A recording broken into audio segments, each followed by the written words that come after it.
H1B visa సంస్కరణలు భారత్కు అనుకూలంగా మారబోతున్నాయా? దేశంలోని ప్రతిభావంతులకు పట్టం కట్టబోతున్నాయా? అంటే అవునని అంటున్నారు విశ్లేషకులు. ప్రస్తుత లాటరీ స్థానంలో మెరిట్ ఆధారిత H1B వీసా వ్యవస్థను అమెరికా చట్టసభ సభ్యులు ముందుకు తెస్తున్నారు. ఇది అధిక నైపుణ్యం కలిగినటువంటి భారతీయ స్టెమ్ నిపుణులు అంటే సైన్స్, టెక్నాలజీ, ఇంజనీరింగ్, గణితంలో ప్రతిభావంతులకు అనుకూలంగా మారుతుందని అంచనా. ముఖ్యంగా స్టెమ్ సంబంధిత వృత్తుల్లో డిగ్రీలు, ప్రత్యేక నైపుణ్యాలు కలిగిన వారికి అవకాశాలుంటాయని పరిశ్రమ కార్యనిర్వాహకులు అంచనా వేస్తున్నారు.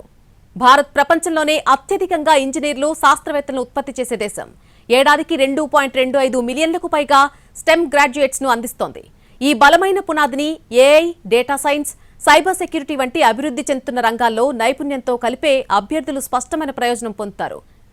నియామక నిబంధనలను కఠినతరం చేయడానికి అధిక వేతన ఆధారిత ఎంపికకు అనుకూలంగా లాటరీ వ్యవస్థను ముగించేందుకు యుఎస్ చట్టసభ సభ్యులు ద్వైపాక్షిక బిల్లులను ముందుకు తెస్తున్నారు. ఇక ఈ మార్పు భారతదేశంలోని అగ్రశ్రేణి నిపుణులకు మరిన్ని అవకాశాలు తెచ్చిపెడుతుందని పరిశ్రమ నిపుణులు చెబుతున్నారు. అంతేకాదు ఈ చర్య యుఎస్ భారత సాంకేతిక సహకారంలో కొత్త శకానికి వేదిక కాబోతుందని అంటున్నారు.